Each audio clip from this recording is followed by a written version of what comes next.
Welcome to This Explainer.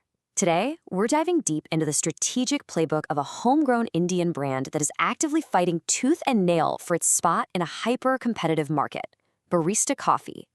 It's honestly a fascinating look at how a legacy brand adopts and innovates when the market around it just absolutely explodes.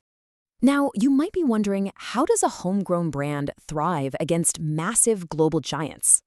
Well, what's really interesting here is that the answer isn't about outspending international chains with deep pockets. Nope.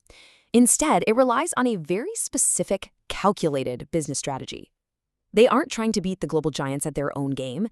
They're playing an entirely different one altogether. To understand exactly how they do it, we're going to walk through a classic framework today, starting with India's legacy coffee pioneer, then finding the target market, breaking down the marketing mix strategy, assessing the competitive landscape, and finally, looking at the road to 2030. So let's jump right into part one, India's legacy coffee pioneer, and look at the origins of Barista. To set the stage with a little bit of nostalgia, we have to look way back to the year 2000. Barista is actually one of India's oldest and largest homegrown cafe chains. I mean, think about that for a second. They were pioneering the entire cafe culture in India long before the massive international players even arrived on the scene. From day one, their whole goal was to offer a premium yet super accessible coffeehouse experience, really focusing on high-quality coffee and a comfortable vibe. Moving on to part two, finding the target market and breaking down the STP framework. To do this, we're going to use a standard jargon-busting marketing term you've probably heard of called STP. That stands for segmentation, targeting, and positioning. Simply put, it means figuring out exactly who to sell to and how to make those people actually care about your brand. Looking at their target audience, they've cast a remarkably diverse net. Notice the pretty even split here. Psychographically, we're looking at lifestyle-oriented consumers, wanting a social experience. But demographically, they aren't just going after high-end corporate executives. They are heavily targeting college students, working professionals, and urban and semi-urban youth. It's a wide net for sure, but one that is hyper-focused on people seeking that inviting cafe culture. Now, the really crucial geographic pivot is their move away from highly saturated metro cities. Their real growth engine today is actually focused on Tier 2 and Tier 3 cities. And why does this matter? Well, because in these emerging cities, coffee demand is rapidly rising, yet the operating costs are so much lower. That makes these locations incredibly profitable. It's a smart play. All right, let's look at part three, the marketing mix strategy, or seeing the 4 Ps in action. Under that first P, product, they've been incredibly sharp. They haven't just stuck to traditional espresso, cappuccinos, and basic sandwiches. Nope. To keep up with shifting consumer tastes, they've adapted by rolling out trendy items like bubble tea, matcha, and zero-sugar beverages. They've also leaned heavily into health-focused options, think plant-based milks and protein-rich foods. Basically, they're making absolutely sure there's something for everyone. For price and positioning, they've carved out this ingenious little space called the affordable premium niche. They maintain really high-quality standards to give you that premium feel, but, and this is key, they purposefully price themselves just slightly below the major luxury international competitors. By offering combo meals and strategic discounts, they perfectly appeal to middle and upper middle-income consumers who want that premium experience, but without the premium price tag. Looking at place or distribution, Barista is heavily diversifying. Beyond your traditional high street stores, they're pushing aggressively into airports, malls, and making a massive, massive play into corporate coffee vending machines, literally getting their product right inside offices. Oh, and they're also heavily leveraging food delivery platforms to capture that at-home market. And for promotion, their digital strategy operates as a remarkably clear and simple funnel. Step 1. Attract younger consumers by using Instagram, Facebook, and influencer collabs. Step 2, encourage repeat visits with targeted digital coupons and mobile promos. And step 3, build a long-term community through user-generated content, festival campaigns, and cool in-store events. They aren't just selling a cup of coffee, they're actively building a lifestyle brand online.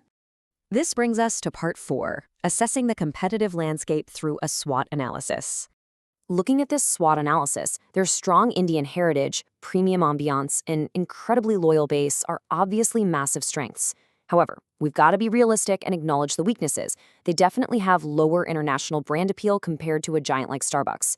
Now, they have huge opportunities in Tier 2 and Tier 3 expansion and corporate vending, but the threats are very real. They're battling inflation, rising coffee bean prices, and an intensely competitive market. And you guys, that competition is fierce. They aren't just fighting global heavyweights like Starbucks. They're up against legacy rivals like Cafe Coffee Day, alongside aggressive new specialty roasters like Blue Tokai and Third Wave Coffee. Not to mention the countless local independent cafes popping up everywhere. It is a crowded, highly caffeinated battlefield out there. But here is exactly why this matters, and what you should really take away from this competitive analysis. Unlike some of those competitors who are burning through cash just to open stores on literally every corner, Barista's core differentiator, their true North Star, is an unwavering focus on profitability over sheer, rapid scale. They want sustainable, long-term growth, not just growth for the sake of looking big on paper. Which perfectly tees up our final section, Part 5, the road to 2030 and their future projections. So where exactly does this profitability-first playbook take them? Well, their current growth strategy includes a steady, manageable expansion. They're aiming to open about 50 to 60 new outlets annually. This is a very calculated pace, largely driven by franchise partnerships, which frankly helps mitigate their direct capital risk while still expanding their brand presence. Now, what's really wild about this next number is the strategy behind it. They plan to deploy a staggering 5,000 corporate coffee vending machines. Just think about the brilliance of this for a second. It allows them to capture the daily office coffee drinker with incredibly low overhead costs compared to running a full-service cafe. That is a massive, high-margin revenue stream right there. All of this, the franchise growth, the Tier 2 city focus, the digital marketing funnel, it all builds toward their ultimate goal. They are aiming to have 800 to 900 fully operating cafes by the year 2030. This roadmap shows a brand that simply refuses to rush. At present, they are completely dialed into menu innovation and profitability. In the near term, they're expanding into those emerging cities and strengthening quick commerce and delivery channels. And by 2030, like we said, they aim to hit that massive scale of 800 to 900 cafes and 5,000 vending machines. To sum it all up perfectly, let's look at this quote directly from the analyses. By balancing cafe experiences with newer channels such as vending machines, delivery, and health-oriented menu options, Barista is positioning itself for sustained long-term growth. They aren't just relying on one trick, they're completely diversifying how they deliver coffee to you. Which leaves us with one fascinating question to ponder as we wrap up this explainer. In a market absolutely flooded with global giants, will Barista's slow and steady, highly localized, and profit-driven playbook ultimately win the war for India's coffee drinkers? It's going to be incredibly exciting to watch this strategy play out over the next few years. Thanks for joining me on this deep dive, and as always, keep asking the right questions.